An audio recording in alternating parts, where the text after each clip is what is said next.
नमस्कार दोस्तों, स्वागत है आपका आज के मुख्य समाचार में, जिसमें सबसे पहली और बड़ी खबर में आपको बताएंगे कि भोजशाला सरस्वती मंदिर में रोके नमाज, हाईकोर्ट ने याचिका पर केंद्र समेत 8 लोगों को दिया नोटिस। क्या है विवाद, आपको बताएंगे दोस्तों। दूसरी बड़ी खबर में जिक्र होगा कि कानपुर देहात में अवैध तरीके से शराब बेचते भाजपा मंडल अध्यक्ष का पुत्र गिरफ्तार, ज्यादा पैसे लेने पर हुआ था विवाद। तीसरी बड़ी खबर में जिक्र होगा कि जोधपुर और भीलवाड़ा के बाद हनुमानगढ़ में सांप्रदायिक तनाव, छेड़छाड़ से रोकने पर बवाल। चौथी बड़ी खबर में आपको बताएंगे कि राहुल गांधी को अध्यक्ष बनाने के मूड में नेता, चिंतन शिविर में उठाएंगे ये मांग। और पांचवी बड़ी खबर में जिक्र होगा कि तेजस्वी यादव की पदयात्रा के विरोध में नहीं जेडीयू, भाजपा ने मुंगेरी लाल के सपने बताकर कसा तंज। दोस्तों, हर एक खबर की गहराई में आपको ले जाएंगे, लेकिन उससे पहले अगर आप भी देश में बिगड़ते माहौल के लिए भाजपा को जिम्मेदार मानते हैं तो वीडियो को लाइक कीजिए, और अगर चैनल पर नए हैं तो लाल बटन को दबा के चैनल को सब्सक्राइब करके घंटी बजाकर कमेंट में लिखिए जय हिंद। दोस्तों, रुक करते हैं सबसे पहली और बड़ी खबर की तरफ। भोजशाला सरस्वती मंदिर में रोके नमाज, हाईकोर्ट ने याचिका पर केंद्र समेत 8 लोगों को दिया नोटिस। और क्या है विवाद, ये आपको बता दें दोस्तों। पूरे देश में ताजमहल और ज्ञानव्यापी मस्जिद का मुद्दा गरमाया हुआ है। यह अभी ठंडा भी नहीं हुआ था कि धार में भोजशाला के विवाद कोर्ट के दरवाजे पर पहुंच गया है। एमपी हाई कोर्ट की इंदौर पीठ ने इस याचिका को स्वीकार कर लिया है। याचिकाकर्ता ने कहा कि भोजशाला सरस्वती मंदिर है, यहां मुस्लिमों को नमाज पढ़ने से रोके। हाई कोर्ट की इंदौर पीठ ने याचिका स्वीकार कर 8 लोगों को नोटिस जारी किया है, और इसमें केंद्र सरकार भी शामिल है। दरअसल धार स्थित भोजशाला का विवाद लंबे समय से चला आ रहा है, मगर हर सरस्वती पूजा के अवसर पर दोनों समुदाय के लोग सांप्रदायिक सौहार्द की शानदार मिसाल पेश करते हैं। एक तरफ मां सरस्वती की पूजा होती है तो दूसरी तरफ अजान होती है। दोनों धर्म के लोगों एक दूसरे की मदद करते हैं, और इसी बीच एक हिंदू संगठन ने हाई कोर्ट की इंदौर पीठ में एक याचिका दायर की है, और इसे हाई कोर्ट ने स्वीकार कर लिया है। दोस्तों, रुक करते हैं अगली बड़ी खबर की तरफ। कानपुर देहात में अवैध तरीके से शराब बेचते भाजपा मंडल अध्यक्ष का पुत्र गिरफ्तार, ज्यादा पैसे लेने पर हुआ था विवाद। जी हाँ दोस्तों, रसूलाबाद में भाजपा मंडल अध्यक्ष पुत्र को बारात में अवैध देसी शराब बेचते पुलिस ने गिरफ्तार कर लिया। उसका अधिक दाम में शराब बेचने को लेकर ग्रामीणों से विवाद हुआ था, जिसके बाद शिकायत कर पुलिस को अवैध शराब बिक्री की जानकारी और कार्रवाई करते हुए उसे गिरफ्तार कर लिया है। वहीं रसूलाबाद थाना क्षेत्र में खपरेमऊ गांव में एक किसान के यहां बारात आई हुई थी, जहां बुधवार रात बारातियों को भाजपा मंडल अध्यक्ष राम महेंद्र वर्मा के बेटे अनिल कुमार 100 रुपए में शराब बेच रहा था। इसको लेकर बारातियों से विवाद भी हुआ, और इसके बाद थाने में इसकी शिकायत की गई, और देर रात पुलिस पहुंची और एक पेटी शराब संग अनिल को पकड़ लिया गया। दोस्तों, रुक करते हैं अगली बड़ी खबर की तरफ, जिसमें आपको बता दें कि जोधपुर और भीलवाड़ा के बाद हनुमानगढ़ में सांप्रदायिक तनाव, छेड़छाड़ से रोकने पर बवाल। जी हाँ दोस्तों, राजस्थान के हनुमानगढ़ जिले के नौहर शहर में 2 समुदायों में झड़प के बाद इलाके में तनाव बढ़ गया है। इस झड़प में विश्व हिंदू परिषद के ब्लॉक अध्यक्ष सतवीर सहारन घायल भी हुए हैं। तनाव के बाद जिला प्रशासन ने हनुमानगढ़ जिले के नौहर समेत 2 अन्य शहरों में इंटरनेट सेवाओं को बंद कर दिया गया है। वहीं पुलिस ने बताया कि सहारन को चोट आई है और उन्हें इलाज के लिए जिला अस्पताल रेफर किया गया है। नौहर के एडिशनल एसपी सुरेश जांगीर ने कहा कि 2 समूह के बीच मामूली झड़प हुई, जिसमें एक व्यक्ति सतवीर घायल हो गया और उसे अस्पताल ले जाया गया। दोस्तों, रुक करते हैं अगली बड़ी खबर की तरफ। राहुल गांधी को अध्यक्ष बनाने के मूड में नेता, चिंतन शिविर में उठाएंगे मांग। जी हाँ दोस्तों, कांग्रेस के चिंतन शिविर में 2024 चुनाव की तैयारियों और संगठन में सुधार जैसे मुद्दे मुख्य रूप से चर्चा का हिस्सा हो सकते हैं, लेकिन पार्टी के अध्यक्ष पद को लेकर भी बड़े मंथन की संभावना है। खबर है कि पार्टी के वरिष्ठ नेताओं ने राहुल गांधी को कमान सौंपने की मांग की है। साथ ही ये भी कहा जा रहा है कि खुद राहुल गांधी पद पर विचार करने को लेकर तैयार नजर आ रहे हैं। समाचार एजेंसी एएनआई के मुताबिक 14 मार्च को हुई कांग्रेस वर्किंग कमेटी की बैठक में बड़े नेताओं ने मांग की थी कि राहुल गांधी को अध्यक्ष बनाना चाहिए। एजेंसी ने सूत्रों के हवाले से लिखा था कि पार्टी के वरिष्ठ नेता अधीर रंजन चौधरी ने वायनाड सांसद से कहा है कि उन्हें अध्यक्ष पद स्वीकार कर लेना चाहिए। एजेंसी के अनुसार सूत्रों ने जानकारी दी कि राहुल पद पर विचार करने के लिए तैयार हैं। इसके बाद अगस्त सितंबर में अध्यक्ष के लिए चुनाव कराने का प्रस्ताव बैठक में आया। हालांकि ये फैसला किया गया कि जारी प्रक्रिया को पहले नहीं किया जा सकता। दोस्तों, रुक करते हैं अगली बड़ी खबर की तरफ, जिसमें आपको बता दें कि जातीय जनगणना को लेकर तेजस्वी यादव की पदयात्रा के विरोध में नहीं है जेडीयू, भाजपा ने मुंगेरी लाल के सपने बताकर कसा तंज। जी हाँ दोस्तों, आपको बता दें कि बिहार से ये बड़ी खबर जातिगत जनगणना को लेकर आ रही है। बिहार में सियासत इसको लेकर गरमाई हुई है और नेता प्रतिपक्ष तेजस्वी यादव ने बिहार से दिल्ली तक पदयात्रा की बात कही तो सियासी बयानबाजी भी तेज हो गई। जेडीयू के राष्ट्रीय अध्यक्ष ललन सिंह ने कहा कि इस पदयात्रा का विरोध नहीं किया जाएगा। वहीं भाजपा के बिहार प्रदेश अध्यक्ष ने तेजस्वी के इस प्रयास को मुंगेरी लाल के हसीन सपने बताकर तंज भी कसा। भाजपा प्रदेश कार्यालय में बुधवार को मिलन समारोह में बेतिया जिला परिषद की पूर्व अध्यक्ष रेणु देवी समेत कई समर्थकों ने पार्टी की सदस्यता ग्रहण की और इस मौके पर प्रदेश अध्यक्ष डॉक्टर संजय जायसवाल ने नेता प्रतिपक्ष तेजस्वी यादव पर निशाना साधते हुए कहा कि वो मुंगेरी लाल के सपने देख रहे हैं। जहां तक उनके पदयात्रा करने का सवाल है तो अगर वो पैदल चलेंगे तो स्वास्थ्य अच्छा रहेगा। केंद्र की जनगणना पर भाजपा का मानना है कि हमारी प्राथमिकता गरीब है। केंद्र सरकार गरीबों के लिए योजना चलाती है। दोस्तों रुक करते हैं अगली बड़ी खबर की तरफ। ताजमहल विवाद में हाईकोर्ट ने याचिकाकर्ता को लगाई फटकार, कहा विषय पर पहले रिसर्च करें, कोई रोके तो हमारे पास आए। जी हां दोस्तों, आपको बता दें कि ताजमहल के बंद कमरों को खोलने की गुजारिश वाली याचिका पर हाईकोर्ट की लखनऊ पीठ में बृहस्पतिवार को सुनवाई हुई। सुनवाई के दौरान कोर्ट ने याचिकाकर्ता को फटकार लगाई और कहा कि जनहित याचिका की प्रणाली का दुरुपयोग न करें, अपने विषय पर पहले सही से रिसर्च करें। और कोर्ट ने यह भी कहा कि किसी भी विश्वविद्यालय में अपना नामांकन कराएं। यदि कोई विश्वविद्यालय आपको ऐसे विषय पर शोध करने से मना करता है तो हमारे पास आए। दरअसल दोस्तों आपको बता दें कि ये याचिका अयोध्या के भाजपा नेता डॉक्टर रजनीश सिंह ने दायर की। याचिका में इतिहासकार पीएन ओक की किताब ताजमहल का हवाला देते हुए दावा किया गया है कि ताजमहल वास्तव में तेजो महल है, जिसका निर्माण 1212 ईस्वी में राजा परमर्दी देव ने कराया है। और याचिका में ये भी दावा किया गया है कि माना जाता है कि ताजमहल के बंद दरवाजों के भीतर भगवान शिव का मंदिर है। दोस्तों रुक करते हैं अगली बड़ी खबर की तरफ, जो कि मध्य प्रदेश पंचायत चुनाव से जुड़ी आ रही है। निर्वाचन आयुक्त का दावा, हर हाल में जून में होंगे चुनाव। मंत्री बोले सरकार रिव्यू पिटीशन दाखिल करेगी। जहां दोस्तों आपको बता दें कि मध्य प्रदेश के राज्य निर्वाचन आयुक्त बसंत प्रताप सिंह ने कहा है कि हर हालत में पंचायत और नगरीय निकाय चुनाव जून में ही होंगे। वहीं आयोग की पूरी तैयारी है, सभी कलेक्टर्स को निर्देश दे दिए गए हैं। मध्य प्रदेश में सुप्रीम कोर्ट के बिना ओबीसी आरक्षण के चुनाव कराने के फैसले के बाद राजनीति गर्मा गई है। बीजेपी और कांग्रेस के नेता ओबीसी आरक्षण खत्म होने पर एक दूसरे पर आरोप प्रत्यारोप लगा रहे हैं। सुप्रीम कोर्ट के फैसले के बाद बुधवार को राज्य निर्वाचन आयोग ने बड़ी बैठक की। इस बैठक के बाद राज्य निर्वाचन आयुक्त बसंत प्रताप सिंह ने कहा कि नगरीय निकाय चुनाव के लिए आयोग तैयार है। 12 जून तक एक चुनाव कराया जाएगा और 30 जून तक दोनों चुनाव कराए जाएंगे। दोस्तों रुक करते हैं अगली बड़ी खबर की तरफ। महंगी हुई ब्लड प्रेशर, शुगर व एंटीबायोटिक दवाएं 15% बढ़ गए इनके दाम। जी हाँ दोस्तों, गोरखपुर जिले के जन औषधि केंद्रों पर बिकने वाली गरीबों की दवाएं 15% तक महंगी हो गई और इन केंद्रों पर मेडिकल सेंटरों की अपेक्षा 50 से 90% सस्ती दवाएं मिलती हैं। मधुमेह, रक्तचाप, हृदय, एंटीबायोटिक दवाओं की कीमतों में भारी वृद्धि हुई है। दोस्तों रुक करते हैं, राजद्रोह कानून की समीक्षा होने तक किसी के खिलाफ एफआईआर नहीं, मौजूदा आरोपी भी जमानत के लिए दें अर्जी, सुप्रीम कोर्ट का ऐतिहासिक फैसला। जहां दोस्तों सुप्रीम कोर्ट में बुधवार को राजद्रोह कानून को चुनौती देने वाली याचिकाओं पर सुनवाई हुई।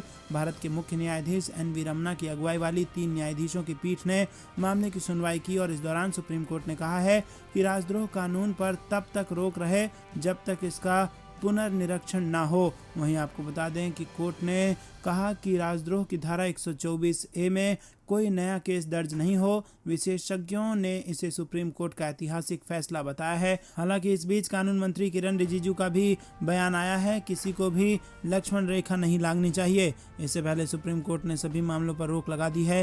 राजद्रोह में बंद लोग बेल के लिए कोर्ट जा सकते हैं। कोर्ट ने कहा है कि नई एफआईआर होती है तो वो कोर्ट जा सकते हैं, इसका निपटारा जल्द से जल्द कोर्ट करे। चीफ जस्टिस ने कहा है कि केंद्र सरकार कानून पर पुनर्विचार करेगी। सुप्रीम कोर्ट ने कहा कि कोई भी प्रभावित पक्ष संबंधित अदालतों से संपर्क करने के लिए स्वतंत्र है। साथ ही अदालतों से अनुरोध किया जाता है कि वो वर्तमान आदेश को ध्यान में रखते हुए मामले पर विचार करें। दोस्तों रुक करते हैं अगली बड़ी खबर की तरफ। महंगाई के खिलाफ कांग्रेस का मोदी सरकार को अल्टीमेटम, किया आंदोलन। जी हां दोस्तों, बढ़ती महंगाई और गैस की कीमत में लगातार वृद्धि को कांग्रेस ने मुद्दा बनाया। केंद्र की मोदी सरकार के खिलाफ कांग्रेस की तरफ से संभाजी गार्डन के पास महाराष्ट्र प्रदेश कांग्रेस कमेटी के प्रवक्ता अतुल लोंढे ने इनके नेतृत्व में आंदोलन किया गया। वहीं आपको बता दें कि उन्होंने कहा कि मोदी सरकार ने अच्छे दिनों का सपना दिखाकर जनता से ठगी की है। यूक्रेन और रूस का हवाला देकर पेट्रोल डीजल की कीमतें बढ़ाई। इससे पहले कच्चे तेल की कीमत कम होने के बावजूद पेट्रोल डीजल की कीमतें बढ़ा दी गई थी। इससे जीवन आवश्यक वस्तुओं के दाम बढ़ गए हैं। महिलाओं की सब्र का इम्तिहान मोदी सरकार ना ले, ऐसी चेतावनी उन्होंने दे डाली। और इसी के साथ कहा कि गेहूं का स्टॉक सितंबर तक चलने लायक नहीं है, इसके बाद इसकी किल्लत हो जाएगी। केंद्र सरकार ने गुजरात को 1000 करोड़ रुपए दिया, लेकिन महाराष्ट्र सरकार को कुछ भी नहीं दिया। इस तरह से मोदी सरकार भेदभाव कर रही है। कांग्रेस की तरफ से कहा गया कि बड़े धूमधाम से उज्ज्वला गैस योजना की घोषणा की गई और गरीबों को सब्सिडी दी गई, लेकिन चुनाव के बाद बगैर कोई जानकारी दिए सब्सिडी बंद कर दी गई। मोदी सरकार ने केरोसिन बंद कर दिया और गैस के दाम बार बार बढ़ा रही है। ऐसे में अब गरीब महिलाओं के सामने चूल्हे जलाने के सिवा कोई दूसरा विकल्प नहीं बचा है। दोस्तों रुक करते हैं अगली बड़ी खबर की तरफ। सच बोलना देशभक्ति है, देशद्रोह नहीं। राजद्रोह कानून पर रोक के बाद राहुल गांधी ने केंद्र पर साधा निशाना। जी हां दोस्तों, सुप्रीम कोर्ट ने राजद्रोह कानून के इस्तेमाल पर बुधवार को रोक लगा दी है। कोर्ट के इस फैसले के बाद कांग्रेस नेता राहुल गांधी ने केंद्र सरकार पर निशाना साधा है। राहुल गांधी ने कहा कि सच बोलना देशभक्ति है, देशद्रोह नहीं। राहुल गांधी ने राजद्रोह कानून पर रोक से संबंधित खबर को शेयर करते हुए ट्वीट किया और कहा कि ये जो सच बोलना है ये देशभक्ति है, देशद्रोह नहीं है। सच कहना देश प्रेम है, देशद्रोह नहीं है। ये सच सुनना राजधर्म है, सच कुचलना राजहट है, डरो मत। सुप्रीम कोर्ट ने राजद्रोह कानून यानी 124A के इस्तेमाल पर रोक लगाते हुए कहा कि पुनर्विचार तक इस कानून के तहत नया मामला दर्ज ना किया जाए। केंद्र इसे लेकर राज्यों को निर्देश जारी करेगी। कोर्ट ने कहा इस कानून के तहत जो मामले लंबित हैं उन पर यथास्थिति रखी जाए और साथ ही कोर्ट ने कहा है कि जिनके खिलाफ राजद्रोह के आरोप में मुकदमे चल रहे हैं वो इसी आरोप में जेल में बंद हैं, वो जमानत के लिए अदालतों में अर्जी दाखिल कर सकते हैं। अब इस मामले की सुनवाई जुलाई के तीसरे हफ्ते में होगी। दोस्तों रुक करते हैं अगली बड़ी खबर की तरफ। गुजरात में जुआ खेलते पकड़े गए थे बीजेपी विधायक, कोर्ट ने सुनाई 2 साल की सजा। जी हाँ दोस्तों, गुजरात के खेड़ा जिले में हलोल कोर्ट ने मातर के बीजेपी विधायक केसरी सिंह सोलंकी को 2 साल की जेल की सजा सुनाई है।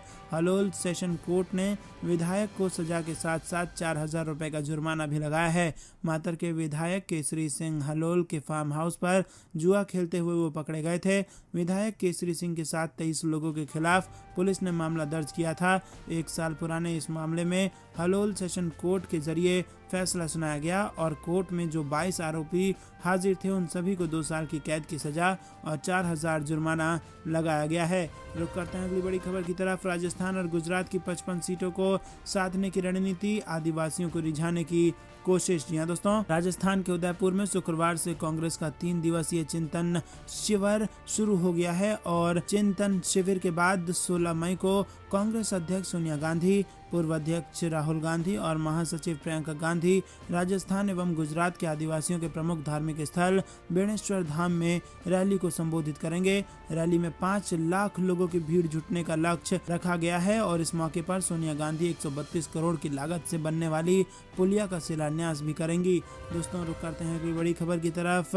पूर्वांचल एक्सप्रेसवे को लेकर सपा का बड़ा आरोप, कहा 5 महीने में ही हुए गड्ढे, खुल गई योगी सरकार की भ्रष्टाचार की पोल। जी हाँ दोस्तों, उत्तर प्रदेश में समाजवादी पार्टी सत्तारूढ़ बीजेपी सरकार पर हमलावर है और किसी न किसी मुद्दे को लेकर लगातार हमला बोल रही है। फिलहाल समाजवादी पार्टी ने पूर्वांचल एक्सप्रेसवे को लेकर यूपी की योगी सरकार पर निशाना साधा। सपा ने अपने आधिकारिक ट्विटर अकाउंट पर पूर्वांचल एक्सप्रेस की कुछ फोटो शेयर करते हुए लिखा कि पूर्वांचल एक्सप्रेस ने भाजपा सरकार के भ्रष्टाचार की पोल खोल दी। सपा ने ट्वीट पर लिखा कि पूर्वांचल एक्सप्रेस ने पोल खोली है, 5 महीने में ही गड्ढा युक्त हुआ पूर्वांचल एक्सप्रेसवे। सपा सरकार के कामों का श्रेय लेने वाली भाजपा सरकार कभी भी सपा सरकार की कराए गुणवत्ता युक्त कार्यों की बराबरी नहीं कर सकती है। इतना ही नहीं, सपा ने अपने ट्वीट पर 108 और 102 एम्बुलेंस सेवा को लेकर सवाल खड़े करते हुए भी योगी सरकार से जवाब मांगा। समाजवादी पार्टी ने ट्वीट कर लिखा कि समाजवादी सरकार ने मरीजों के लिए 108 और 102 एम्बुलेंस सेवा शुरू की थी, जिसे भाजपा सरकार ने बर्बाद कर दिया। दोस्तों, रुक करते हैं अगली बड़ी खबर की तरफ। बिहार में बीजेपी को रोकने के लिए वाम दल मुस्तैद, दीपांकर भट्टाचार्य का बयान। भगवा पार्टी को रोकने के लिए करेंगे पूरी कोशिश। जी हां दोस्तों, दरअसल 2020 बिहार विधानसभा चुनाव में 16 में से 12 सीटें जीतने वाली CPI-ML के महासचिव दीपांकर भट्टाचार्य ने कहा कि बीजेपी और उसकी विचारधारा को बिहार में बढ़ने देने से रोकने के लिए वो किसी भी राजनीतिक फॉर्मुलेशन पर काम करने के लिए तैयार हैं। PTI को दिए एक इंटरव्यू में दीपांकर भट्टाचार्य ने कहा कि बीजेपी 2024 के लोकसभा चुनाव से पहले बिहार में अपना मुख्यमंत्री बनाकर सूबे की सियासत में अपनी स्थिति मजबूत करना चाहेगी और इसके लिए बीजेपी JDU और कांग्रेस विधायकों को तोड़ने का काम कर सकती है। वाम नेता दीपांकर भट्टाचार्य ने कहा कि बीजेपी ने सरकार बनाने के लिए पहले भी ऐसा किया है और उनका ये इतिहास रहा है।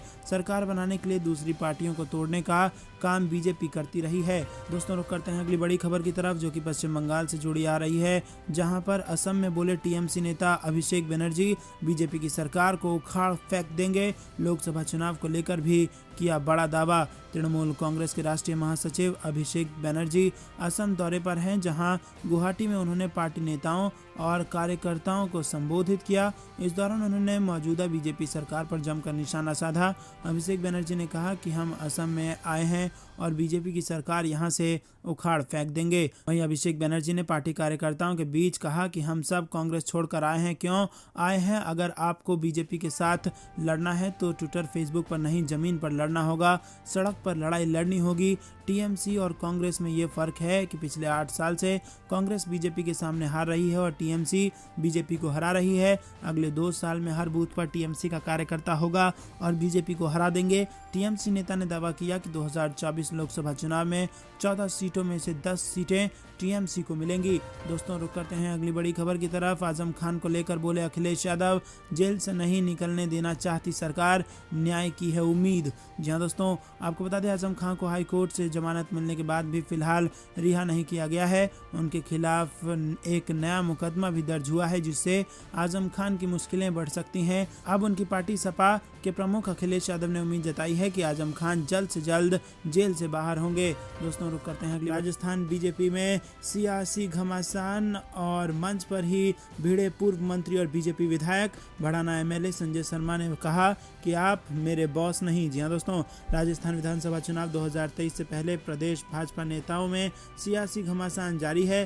पूर्व मंत्री हेम सिंह भड़ाना और अलवर शहर विधायक संजय शर्मा के बीच खटपट का वीडियो सोशल मीडिया पर तेजी से वायरल हो रहा है। दोनों नेताओं के बीच तीखी नोक-झोंक वाला ये वीडियो पिछले दिनों अलवर में आयोजित बीजेपी के जन हुक्का रैली का बताया जा रहा है। दोनों नेताओं के बीच मंच पर बोलने को लेकर विवाद हो गया।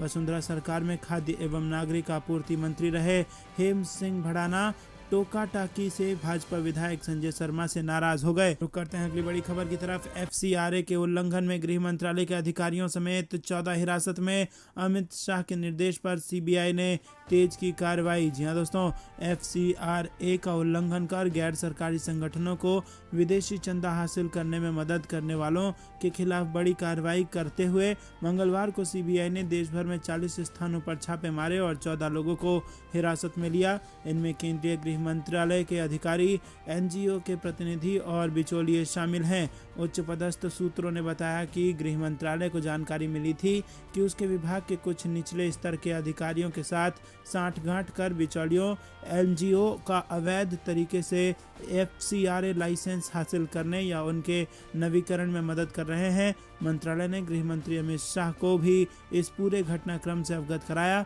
सूत्रों ने बताया कि शाह ने इस मामले में शामिल लोगों के खिलाफ सख्त से सख्त कार्रवाई सुनिश्चित करने के निर्देश दिए हैं।